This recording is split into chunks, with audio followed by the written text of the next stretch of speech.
السلام علیکم ورحمۃ اللہ وبرکاتہ۔ بہت ہی پیارا واقعہ حضرت اویس کا۔ حضرت اویس قرنی یمن میں رہتے تھے۔ وہ بہت نیک انسان تھے۔ وہ اللہ سے بہت زیادہ محبت کرتے تھے۔ وہ نبی کریم صلی اللہ علیہ وآلہ وسلم سے بھی بہت محبت کرتے تھے۔ ان کے دل میں مدینے کی محبت تھی۔ وہ رسول اللہ صلی اللہ علیہ وآلہ وسلم سے ملنا چاہتے تھے، مگر ان کی والدہ بہت بوڑھی تھی۔ وہ والدہ کی خدمت کیا کرتے تھے۔ والدہ کو اکیلا چھوڑنا مشکل تھا۔ ایک دن اویس نے اجازت مانگی۔ وہ مدینہ جانے کی خواہش مند تھے۔ والدہ نے انہیں اجازت دے لیکن ایک شرط بھی رکھی کہ زیادہ دیر وہاں نہ رکنا۔ اویس مدینہ کی طرف روانہ ہو گئے۔ ان کے دل میں بڑی خوشی تھی۔ وہ رسول اللہ صلی اللہ علیہ وآلہ وسلم سے ملنے جا رہے تھے۔ مدینہ پہنچ کر انہیں معلوم ہوا رسول اللہ صلی اللہ علیہ وآلہ وسلم اس وقت موجود نہیں تھے۔ اویس نے انتظار کرنے کا سوچا، پھر انہیں والدہ کا حکم یاد آیا۔ والدہ نے جلد واپس آنے کو کہا تھا۔ اویس نے اپنی خواہش قربان کر دی۔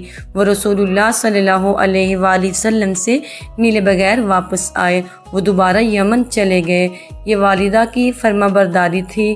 نبی کریم صلی اللہ علیہ وآلہ وسلم نے ان کا ذکر فرمایا تھا۔ آپ صلی اللہ علیہ وآلہ وسلم نے حضرت عمر رضی اللہ عنہ کو بتایا، یمن سے ایک شخص آئے گا، اس کا نام اویس ہوگا۔ وہ اپنی والدہ کا خدمت گزار ہوگا۔ اس کی ایک خاص نشانی بھی ہوگی۔ حضرت عمر رضی اللہ عنہ نے یہ بات یاد رکھی۔ کافی عرصے بعد یمن سے لوگ آئے۔ حضرت عمر رضی اللہ عنہ نے لوگوں سے پوچھا، کیا تم میں اویس نامی شخص ہے؟ لوگوں نے بتایا کہ ایک شخص ہے۔ حضرت عمر رضی اللہ عنہ نے انہیں بلایا۔ وہ حضرت اویس کے پاس گئے، ان سے نام پوچھا۔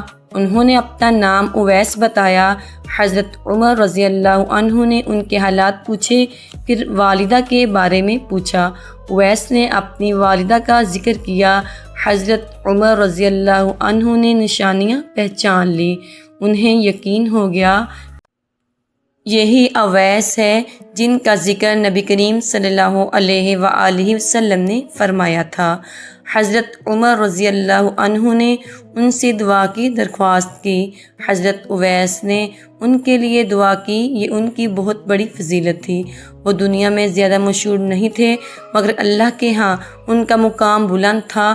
ان کی سب سے بڑی نیکی والدہ کی خدمت تھی۔ انہوں نے والدہ کو اپنی خواہش پر ترجیح دی۔ انہوں نے اللہ کی رضا کے لیے کیا۔ انہوں نے والدہ کا دل نہیں دکھایا۔ اسی وجہ سے اللہ نے انہیں عزت دی۔ نبی کریم صلی اللہ علیہ وآلہ وسلم نے ان کا ذکر فرمایا۔ یہ واقعہ ہمیں بہت بڑا سبق دیتا ہے۔ والدین کی خدمت معمولی نیکی نہیں، والدین کی خدمت بہت بڑی عبادت ہے۔ ان کی رضا کا خیال رکھنا چاہیے، ان کے ساتھ نرمی سے بات کرنی چاہیے، ان کی ضرورتوں کا خیال رکھنا چاہیے اور ان کے لیے دعا بھی کرنی چاہیے۔ حضرت اویس قرنی ہمیں یہی سبق دیتے ہیں کہ خاموش نیکی بھی بہت قیمتی ہے۔ اللہ نیک لوگوں کو ضرور جانتا ہے۔ انسان لوگوں میں مشہور نہ بھی ہو، پھر اللہ کے ہاں مقام پا سکتا ہے۔ سبحان اللہ، یہ ہے والدین کی خدمت کا بدلہ۔ اللہ تعالیٰ اپنے بندوں سے بہت پیار کرتا ہے۔ جو اپنے والدین کی خدمت کرتا ہے، ان کا خیال رکھتا ہے، ان کی ضروریات کا خیال رکھتا ہے۔